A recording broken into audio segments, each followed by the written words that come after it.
अस्सलाम वालेकुम नाजरीन, मैं आपका होस्ट अख्तर चौधरी और आप देख रहे हैं मेरा यूट्यूब चैनल। तो आज आप सबसे पहले इंजॉय करें यहाँ पर जो मौसम है। ये आप देख सकते हैं कितनी प्यारी बारिश हो रही है और बहुत खूबसूरत मंजर हो गया है। तो अब हम चलते हैं हमारे टॉपिक की तरफ। तो सबसे पहले आपको बताएंगे पाकिस्तान के, अमेरिका के और अफ़गानिस्तान के हालात के बारे में। तो सबसे पहले आपको बताएं कि अफ़गान अमन कॉन्फ्रेंस जो पाकिस्तान में होना थी वो कैंसिल हो गई है अफ़गान हुकूमत की दरख्वास्त पर, और अब वो हो रही है दोहा में। तो दोहा में कॉन्फ्रेंस के बहुत अच्छे नतीजे निकल रहे हैं। पाकिस्तान इस कॉन्फ्रेंस को अप्रिशिएट कर रहा है, पाकिस्तान इसकी हिमायत कर रहा है, पाकिस्तान अफ़गानिस्तान में अमन का ख्वाहिशमंद है। पाकिस्तान चाहता है कि अफ़गानिस्तान में पुरअमन और देरपा अमन का क्या मुमकिन हो।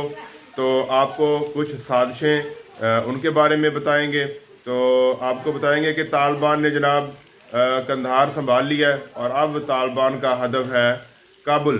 तो अब तालिबान काबुल की तरफ पेशकदमी करेंगे। अफ़गान हुकूमत इस वक्त परेशानी के आलम में कभी इस तरफ टकरे मार रही है, कभी उस तरफ। और जब हम अफ़गान हुकूमत का नाम लेते हैं या अमेरिका का नाम लेते हैं या भारत का नाम लेते हैं तो आप लोग समझदार हैं कि हम अब बताते हैं कि जो थे शर्पसंद अनासर अफ़गानिस्तान में मौजूद हैं वो इस वक्त वहाँ पर क्या खेल रचा रहे हैं, पाकिस्तान के ख़िलाफ़ कौन कौन सी साजिशें हो रही हैं।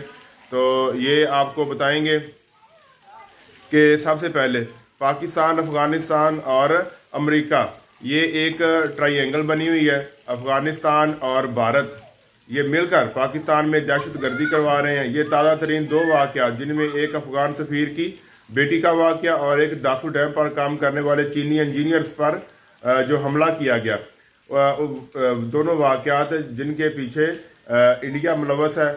हम एक कमज़ोर मुल्क हैं, हम नाम लेते हैं इंडिया का, तो चीन और रशिया दोनों मजबूत मुल्क हैं, तो वो डायरेक्ट अमेरिका को हिट करते हैं।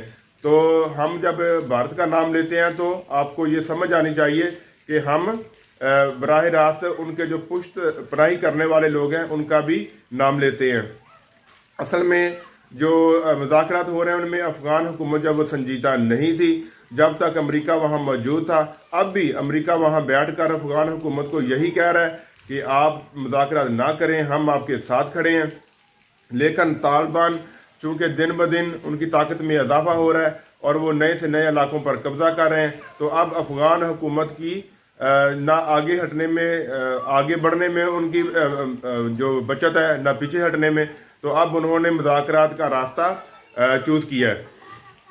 दासू वाक़या, 15 चीनी इंजीनियर्स थे जिनको हलाक किया गया, उनके ऊपर हमला किया गया। पाकिस्तान और चीन ने इसके ऊपर बड़ा स्ट्रिक्ट एक्शन लिया है। अब हो सकता है कि पाकिस्तान और चाइना मिलकर अफ़गानिस्तान में जो पाकिस्तान दुश्मन लोग और चीन के जो BRI belt and road initiative का जो मामला है, जो CPEC है, उसके जो मुखालिफ लोग बैठे हैं उनके खिलाफ कार्रवाई करें। तो आपको ये भी बताएं कि इंडिया को अब सरेआम बेनकाब किया जाएगा। वज़ीर आज़म ने अपने काबीना को, अपने लोगों को और दफ्तर खारजा को ये बता दिया है कि इंडिया को सरेआम बेनकाब किया जाए, क्योंकि भारतीय जो वज़ीर खारजा जयशंकर, उनका हालिया बयान आ चुका है। उन्होंने फैटिफ की जो ग्रे लिस्ट है उसमें पाकिस्तान को रखने का उन्होंने कहा कि हमने रखवाया है और अब तक पाकिस्तान जो फैटिफ की ग्रे लिस्ट में है तो उसका भारत जिम्मेदार है। तो मतलब यह है कि वो फैटिफ का जो प्लेटफॉर्म है उसको सियासी इस्तेमाल कर रहे हैं। तो अब पाकिस्तान ने ये फैसला किया है कि इन तमाम इक़दामात को आलमी सतह पर उठाया जाए और भारत को बेनकाब किया जाए। बल्कि यहाँ तक कि जो इंडिया में जो गुजरात में फसादात हुए थे, बाबरी मस्जिद को शहीद किया गया था, इन मामलों पर इंडिया को भी फैटिफ में घसीटा जाए और उनको वहाँ पर ग्रे लिस्ट में जो पहुँचाया जाए। एक और फोरम बना है जनाब A+ ममालिक का फोरम, जिसमें अमेरिका शामिल है और वस्ती एशियाई रियासतें भी शामिल हैं। वस्ती एशियाई रियासतें चीन और रशिया के साथ हमारे साथ भी शामिल हैं। तो लेकिन ये एक नया ब्लॉक बन गया है अमेरिका के साथ। तो दुनिया में नई साफबंदियाँ हो रही हैं, एक तरफ अमेरिका है, एक तरफ चीन और रशिया है। तो दोनों बड़े ब्लॉक हैं, ताकतवर मुल्क हैं। गरीब मुल्कों को वो अपनी जानब खींचते हैं, कभी पाकिस्तान को कहते हैं, अमेरिका कहता है हमारी तरफ आ जाओ, कभी चाइना रशिया कहते हैं हमारी तरफ आओ। तो ऐसा वक्त है जिसमें जो अच्छा कार्ड खेल जाएगा, जो गरीब मुल्क अच्छा कार्ड खेल जाएगा, वो अपने लिए ज़्यादा फ़ायदे ले जाएगा। रूस ने पिछले दिनों अमेरिका को अपने फ़िज़ाई अड्डे देने की पेशकश की थी। तो आपको बताते चलें कि रूस ने ये एक बहुत ही ज़बरदस्त कार्ड खेला था। आपको पता होगा कि तुर्की ने भी काबुल एयरपोर्ट का कंट्रोल संभालने के लिए पेशकश की थी, लेकिन इतनी कड़ी शराइत थी कि वो किसी भी सूरत अमेरिका वो नहीं दे सकता था। तो रूस ने भी जो कार्ड खेला वो बिल्कुल ऐसे ही है।